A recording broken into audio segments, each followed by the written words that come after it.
Birla house के पास गांधी शाम की प्रार्थना के लिए जा रहे थे।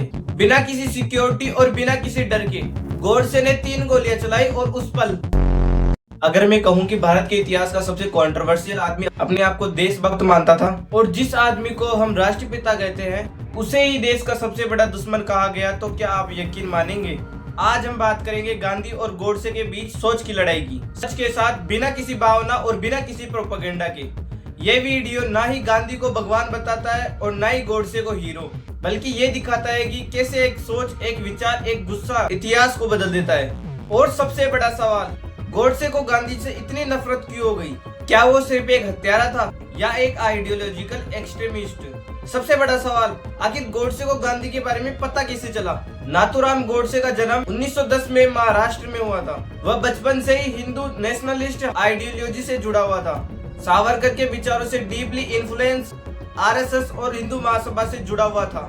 गोडसे ने गांधी को पहली बार एक महापुरुष के रूप में नहीं बल्कि एक राजनीतिक प्रॉब्लम के रूप में देखा। गोडसे गांधी के अहिंसा और सत्याग्रह से नहीं बल्कि पार्टीशन के बाद के डिसीजन से ऑब्सेस हुआ। गांधी की सोच अहिंसा, हिंदू मुस्लिम यूनिटी और पाकिस्तान को एग्रीमेंट के तहत 55 करोड़ रुपए देने की थी। और गोडसे के हिसाब से गांधी महान नहीं बल्कि एक ऐसा व्यक्ति था जो उसके हिसाब से हिंदू भारत को कमजोर कर रहा था। अब फैक्ट यह है कि गांधी ने पैसे प्रिजर के रूप में नहीं बल्कि साइंड एग्रीमेंट के तहत दिया था। गोडसे का रेडिकलाइजेशन, यही से एक देशभक्त का भ्रम एक एक्सट्रीमिस्ट सोच में बदलने लगा। गोडसे ने आर्टिकल लिखे, गांधी को एप्रियसर कहा और खुद को जज, जूरी और एक्सिक्यूटिव समझने लगा। जब इंसान खुद को कानून से ऊपर समझने लगे तब एक गोली कानून बदल देती है। 30 जनवरी को बिरला हाउस के पास गांधी शाम की प्रार्थना के लिए जा रहे थे।